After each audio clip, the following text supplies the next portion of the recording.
আসসালামু আলাইকুম ওরহমতুল্লাহি ওবরকাতু।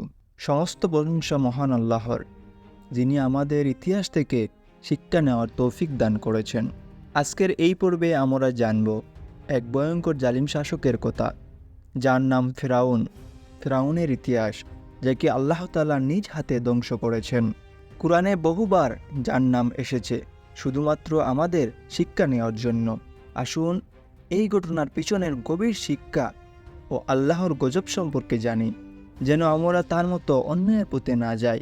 পৃথিবীতে অত্যাচারী ও ক্ষুধাদ্রোহী শাসকের একজন ছিল ফেরাউন। অত্যাচারের দুষ্টান্ত উদাহরণ টানতে গেলে মানুষের মুখে চলে আসে ফেরাউনের নাম। ফেরাউন শুধু অত্যাচারী শাসকই ছিল না, সে নিজেও ক্ষুধা দাবি করত। আল্লাহর পরিবর্তে মানুষকে তার ইবাদত ও পূজা করতে বলতো। এ বিষয়ে পবিত্র কুরআনে আল্লাহ তাআলা বলেছেন, হে মুসা, ফেরাউনের নিকট যাও, সে তো সীমা লঙ্ঘন করেছে, এবং তাকে বলো, তোমার কি আত্মশুদ্ধির কোনো আগ্রহ আছে? আর আমি কি তোমাকে তোমার প্রতিপালকের পথ দেখাবো, ফলে তুমি তাকে ভয় করবে। অতঃপর সে তাকে মহা নির্দেশন দেখালো, কিন্তু সে মিথ্যা জ্ঞান করল এবং অবাধ্য হলো। অতঃপর সে পিছনে ফিরে প্রতিবিধানের সচেষ্ট হলো।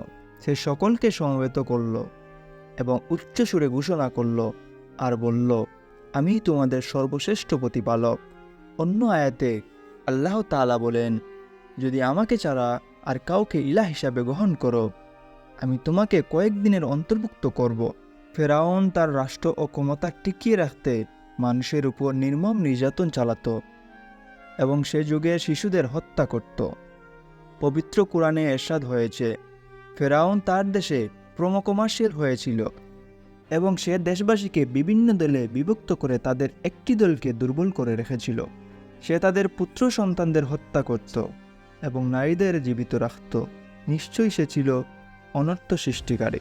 পবিত্র কুরআনে ২৭টি সূরায় সর্বমোট ৭৪ বার ফিরআউনের কথা উল্লেখ করা হয়েছে এবং ক্ষুধাদ্রোহী এই অত্যাচারীর করুণ পরিণতির কথা তুলে ধরা হয়েছে। হযরত মূসা আলাইহিস সালামের যুগে মিশরের বাদশাহ ফিরআউন ভীষণ অত্যাচারী ছিল। তার উজির হিসাবে নিযুক্ত ছিল হামান নামক এক ব্যক্তি। এই হামান ফেরাউনকে দুনিয়ার বাদশাহ হওয়ার স্বপ্ন দেখাতে লাগল। প্রজারা যাতে নীরটে মূর্খ হয়ে থাকে এবং তাকে খোদা বলে মান্য করে, তার জন্য নানা যুক্তি পরামর্শ দিতে লাগল। হামানের পরামর্শ মতো ফেরাউন পাঠশালা ও মক্তব রাজ্য থেকে উঠিয়ে দিয়ে দেশময় প্রচার করে দিল যে কেউ আর লেখাপড়া শিখতে পারবে না। রাজার আদেশ অমান্য করলে তার গর্দান যাবে। প্রজারা ফেরাউনের আদেশ মতো চলতে লাগল। সারা দেশে কিছুকালের মধ্যে একেবারে গণ্ডমূর্খ পরিণত হল। তার উদ্দেশ্য সিদ্ধ হওয়ার পরে তিনি প্রত্যেককে একটা করে নিজের প্রতিমূর্তি দিয়ে তাকে সৃষ্টিকর্তা এবং উপাস্য বলে পূজা করতে হুকুম দিল, এবং প্রজারা তার আদেশ মতো ফেরাউনের প্রতিমূর্তিকে খোদা বলে মানতে শুরু করল। ওই সময় আল্লাহ তাআলা মূসা আলাইহিস সালামের উপর ওহী নাজির করলেন এবং পথভ্রষ্ট মানুষকে সত্য ধর্মে ফিরিয়ে আনার দায়িত্ব দিলেন। আল্লাহর পক্ষ থেকে অর্পিত দায়িত্ব প্রাপ্তির পর একদিন মূসা আলাইহিস সালাম তার বড় ভাই হারুন আলাইহিস সালামকে সঙ্গে নিয়ে ফেরাউনের দরবারে এসে হাজির হলেন। ফেরাউনকে উদ্দেশ্য করে মূসা আলাইহিস সালাম বললেন, তুমি যে নিজেকে খোদা বলে প্রচার করছো, তা অন্যায়, তা অত্যন্ত অন্যায়। সর্বশক্তিমান আল্লাহ ছাড়া আর কেউ মানবের উপাস্য নেই। আমি আল্লাহর প্রেরিত পয়গাম্বর। ফেরাউন তাকে তাচ্ছিল্য করে তার উপর এবং তার ধর্মের বিশ্বাসীদের বিভিন্নভাবে নির্যাতন চালাতে লাগল। তার নির্যাতন বেড়ে যাওয়ার পর আল্লাহর হুকুমে মূসা আলাইহিস সালাম তার অনুসারীদের নিয়ে মিশর ছেড়ে যাওয়ার উদ্দেশ্যে রওনা হলেন। পবিত্র কুরআনে বর্ণিত হয়েছে, আমি মূসাকে প্রেরণ করি আমার নির্দেশন ও সুস্পষ্ট সনদ সহ ফেরাউন ও তার পরিষদবর্গের কাছে। তবুও তারা ফেরাউনের নির্দেশ মতো চলতে থাকে, অথচ ফেরাউনের কোনো কথা ন্যায়সঙ্গত ছিল না, তার কার্যকলাপ ভালো ছিল না। অন্য আয়াতে বর্ণিত হয়েছে, ফেরাউন বলল, কি আমি অনুমতি দেওয়ার আগেই তোমরা এই ব্যক্তির প্রতি ঈমান আনলে? নিশ্চয়ই এটা কোনো চক্রান্ত। তোমরা এই শহরের পারস্পরিক যুগসাজে এই চক্রান্ত করছো, যাতে তোমরা এই বাসিন্দাদের এখান থেকে বহিষ্কার করতে পারো। আচ্ছা, তোমরা শীঘ্রই এর পরিণাম জানতে পারবে। আমি তোমাদের হাত পা বিপরীত থেকে কেটে ফেলবো, তারপর তোমাদের সবাইকে শুলে চড়াবো। তাদের চলে যেতে দেখে কুটিল, হামান সহ আর উজিররা ফেরাউনকে কুপরামর্শ দিতে লাগলো। তাদের কুপরামর্শে ফেরাউন সৈন্য সামন্ত নিয়ে তাদের পিছনে দাওয়া করল। পবিত্র কোরআনে বর্ণিত হয়েছে, ফেরাউন সম্প্রদায়ের নেতৃবর্গ ফেরাউনকে বলল, আপনি কি মূসা ও তার সম্প্রদায়কে মুক্ত ছেড়ে দেবেন, যাতে তারা অবাধে পৃথিবীতে বিপর্যয় সৃষ্টি করতে পারে এবং আপনাকে ও আপনার উপাস্যদেরকে বর্জন করতে পারে? সে বলল, আমরা তাদের পুত্রদের হত্যা করব এবং তাদের নারীদেরকে জীবিত রাখব, আর তাদের উপর আমাদের পরিপূর্ণ ক্ষমতা আছে।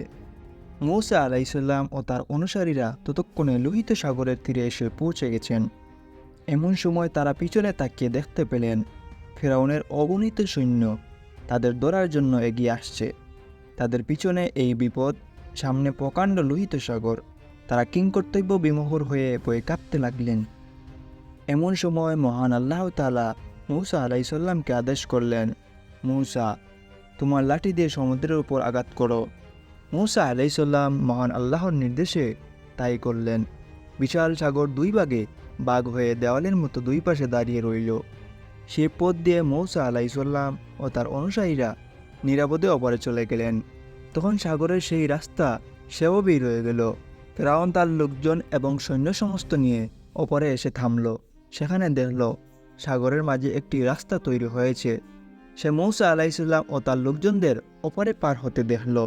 সে মূসা আলাইসাল্লাম ও তার অনুসারীদের আক্রমণ করতে তার বাহিনী নিয়ে লোহিত সাগরে সেই রাস্তায় নেমে পড়ল। যখন ফেরাউনের বাহিনী সাগরের মাঝামাঝি এসে পৌঁছালো, এমন সময় মহান আল্লাহ তাআলা মূসা আলাইসাল্লামকে বললেন, তাড়াতাড়ি সাগরের ওপারে তোমার লাঠি দিয়ে আবার আঘাত করো। মহান আল্লাহর হুকুম মতো মূসা আলাইসাল্লাম সাগরের পানিতে আঘাত করলেন। অমনি দুই দিক থেকে পানির খাড়া উঁচু স্রোত ফেরাউন ও তার সৈন্যদের উপর পরে তাদের ভাসিয়ে নিয়ে গেল। ধ্বংস হয়ে গেল ফেরাউন ও তার বাহিনী। পবিত্র কোরআনে আল্লাহ তাআলা বলেন, ফেরাউন ও তার বাহিনী জমিনে অন্যায় অহমিকা প্রদর্শন করেছিল। তারা মনে করেছিল তাদেরকে আমার কাছে ফিরে আসতে হবে না, সুতরাং আমি তাকে ও তার সৈন্যদেরকে পাকড়াও করলাম এবং সাগরে নিক্ষেপ করলাম। এবার দেখো জালিমদের পরিণতি কি হতে পারে। অন্য আয়াতে বর্ণিত হয়েছে, আমি বনি ইসরাইলকে সাগর পার করিয়ে দিলাম। তখন ফেরাউন ও তার বাহিনী জুলুম ও সীমালঙ্ঘনের উদ্দেশ্যে তাদের পঞ্চাবন করলাম। পরিশেষে যখন সে ডুবে মারার সম্মুখীন হলো, তখন বলতে লাগলো, আমি স্বীকার করলাম বনি ইসরাইল সেই আল্লাহর প্রতি ঈমান এনেছি, তিনি ছাড়া কোনো ইলাহ নেই, এবং আমি অনুগত্যের অন্তর্ভুক্ত।